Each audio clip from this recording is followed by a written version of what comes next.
Welcome to online YouTube channel of Sri Gyan Sagar Coaching Classes. To get the latest video, please subscribe the channel. Today we discuss the third disease, heart disease. Heart disease जो आहे तो आपण बघणार आहोत. Efficiency of the heart, जी काही हार्टची जी काही efficiency असणार आहे म्हणजे त्याची क्षमता decreases due to decreased blood supply. हार्टची जी काही इफिशियन्सी असणार आहे ती डिक्रीज होणार आहे. कशामुळे? Due to decrease blood supply. ब्लडचा सप्लाय कमी प्रमाणामध्ये झाल्यामुळे. And thereby oxygen nutrient supply to the heart muscles. ब्लडचा सप्लाय डिक्रीज झाला तर ऑक्सिजन न्यूट्रिएंटचा सप्लाय सुद्धा डिक्रीज होणार आहे. का तर आपल्याला माहिती आहे की ब्लड मधूनच ऑक्सिजन न्यूट्रिएंट हार्टपर्यंत पोहोचत असतात.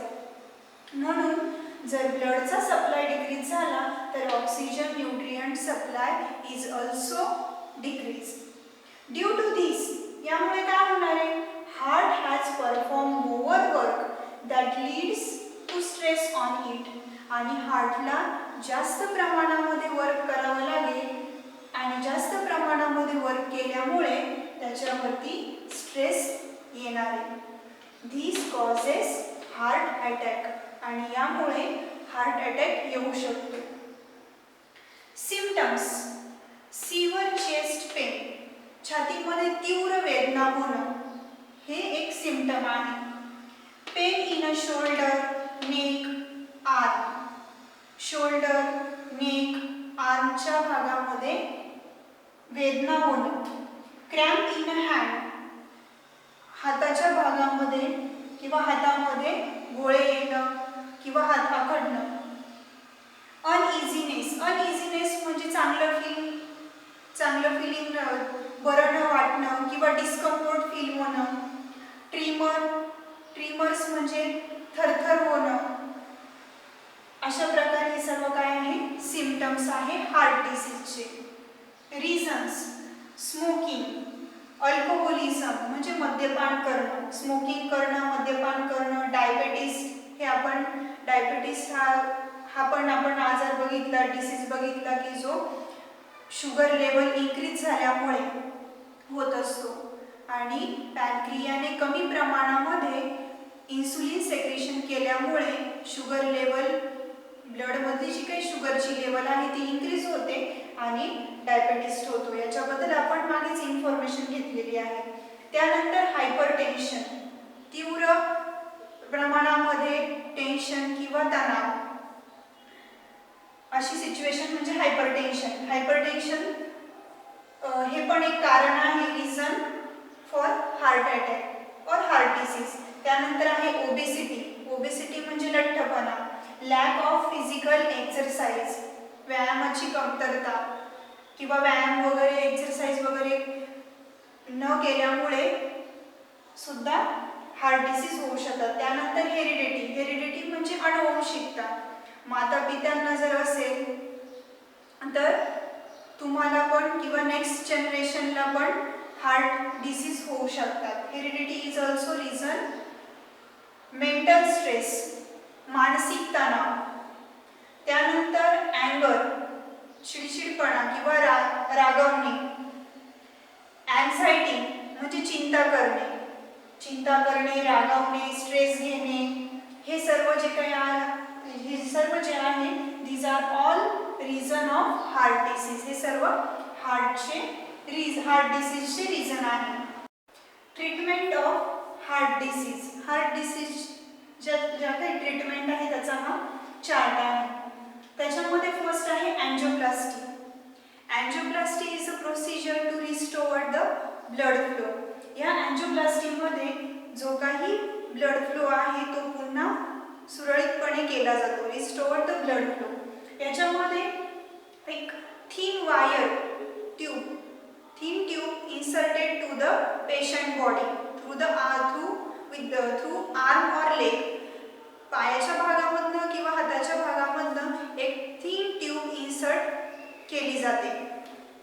दॅट ट्यूब, ती जी काही ट्यूब आहे ती ट्यूब नंतर जी काही ब्लॉकिंग साईट आहे हार्टची त्या ब्लॉकिंग साईटपर्यंत पोहोचवली जाते आणि त्या ट्यूबच्या एंडला असणारं जे काही बलून सारखं स्ट्रक्चर आहे ते बलून सारखं स्ट्रक्चर त्या एंडला जाऊन ब्लॉकिंग साईटवरती जाऊन त्याची जी काही साईज आहे ते इन्क्रीज करणार आहे आणि जो काही ब्लॉकिंग एरिया आहे तो रिमूव्ह करणार आहे.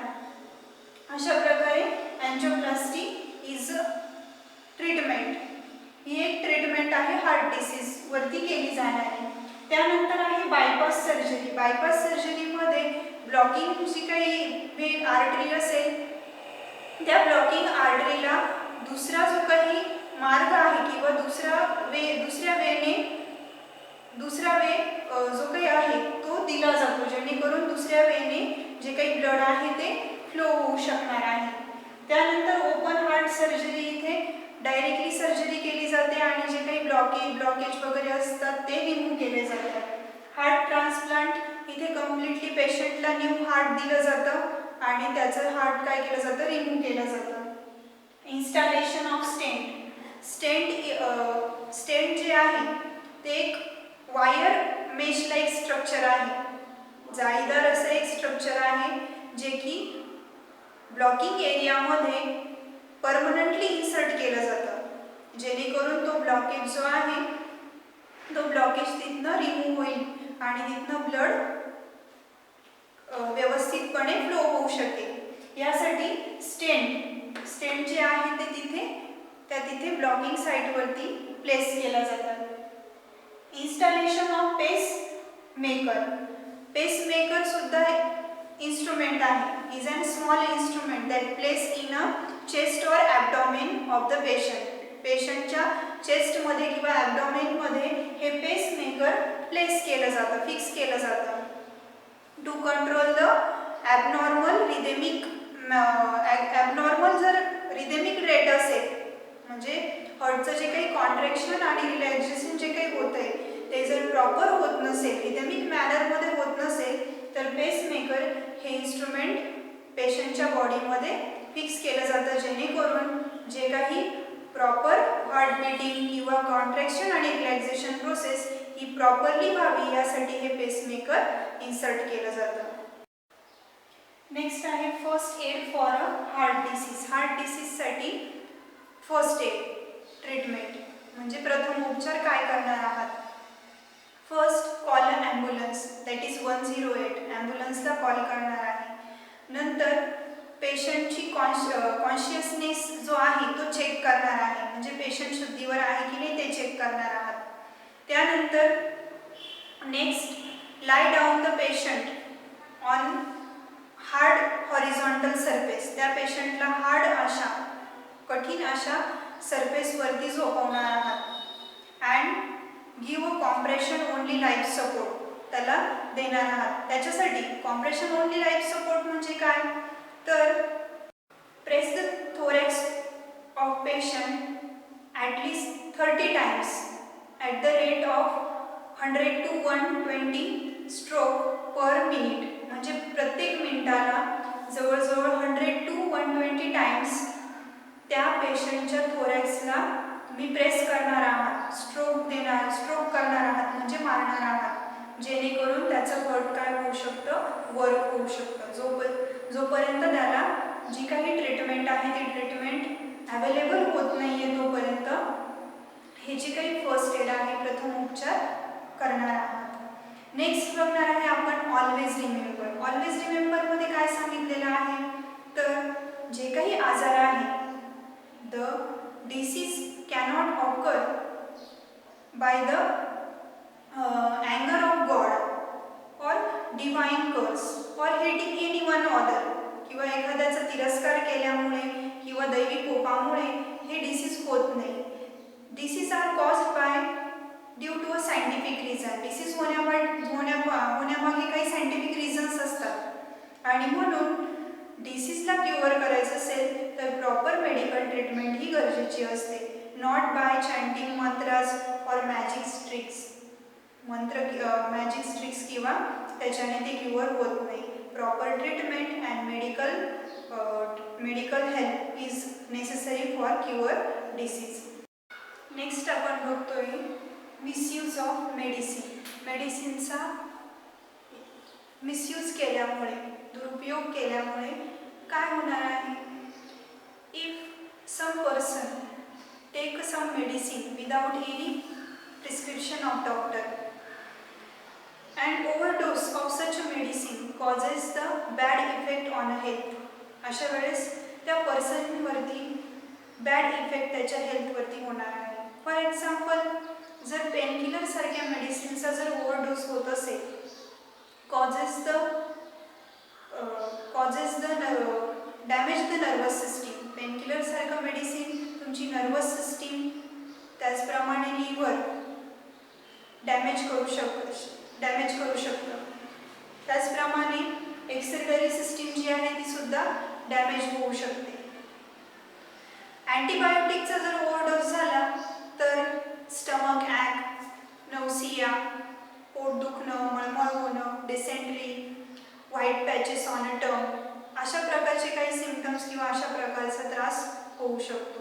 So avoid misuse of medicine. मेडिसिनचा योग्य किंवा प्रिस्क्रिप्शन शिवाय जो काही वापर आहे तो करू नये.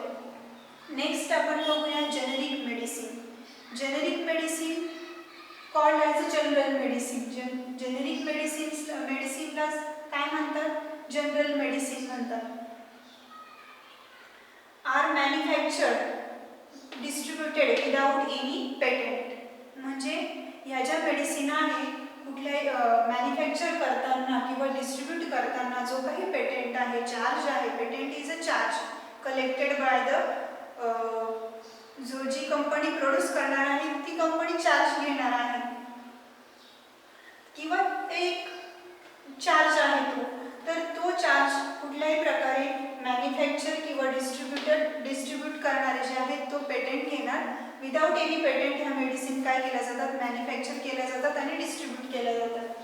These medicine are comparatively much cheaper than branded medicine. Branded medicines ज्या आहेत त्याच्यापेक्षा ह्या ज्या जेनेरिक मेडिसिन आहे ह्या चीपर असतात, म्हणजे स्वस्त असतात. स्वस्त असूनही however they are equal in their quality with branded medicine. Cheaper जरी असल्या तरी त्यांची क्वालिटी जी आहे ती कोणाशी इक्वल असते? ब्रँडेड मेडिसिनशीच इक्वल असते. Generic medicine are exported on a large scale by Indian companies. इंडियामधल्या बऱ्याचशा कंपन्या आहेत त्या काय करतात? जेनेरिक मेडिसिन एक्सपोर्ट करत असतात लार्ज स्केलवरती. बट इन इंडिया एक्सपोर्ट करत असतात, पण इंडियामध्ये same medicine are sold as a branded medicine. म्हणजे इंडियामध्ये ह्या ज्या जेनेरिक मेडिसिन आहे त्याला एखादं ब्रँडेड नेम देऊन त्या काय केल्या जातात? त्यांची प्राइस इंक्रीज इन देअर प्राइसने त्यांची प्राइस वाढवून त्या काय केल्या जातात? विकल्या जातात. अमेरिकेमध्ये जर बघितलं तर 80% मेडिसिन कोणत्या वापरल्या जातात? जेनेरिक. आणि 80% लोक जे आहेत ते जेनेरिक मेडिसिन वापरल्यामुळे दे सेव्ह $1 बिलियन. ते त्यांचे पैसे सेव्ह करतात. अंडर द प्रधानमंत्री Jan Aushadhi Yojana, best quality medicines are made available at affordable prices to the common people. इंडियामध्ये प्रधानमंत्री जन औषधी योजनेअंतर्गत जे बेस्ट क्वालिटीचे जे काही मेडिसिन आहे ते अवेलेबल करून दिलेले आहे आणि अफोर्डेबल प्राइसेसमध्ये, म्हणजे अशा सुयोग्य अशा दरामध्ये, सुयोग्य अशा किमतीमध्ये कॉमन पीपलसाठी हे इंडियामध्ये अवेलेबल आहे. इन जन औषधी स्टोअरमध्ये ते अवेलेबल केलेले आहे. आणि ही जी स्कीम आहे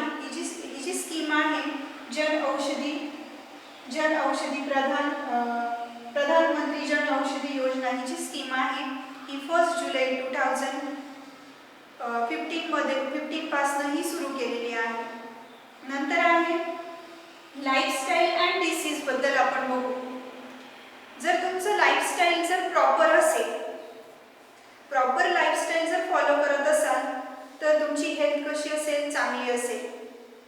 लाईफस्टाईल अँड डिसीज. लाईफस्टाईलमध्ये तुमचं जे काही फूड तुम्ही ईट करता आहात ते येणार आहात किंवा तुमचं डेली रुटीन तुम्ही काय फॉलो करताय हे त्याच्यामध्ये येणार आहे.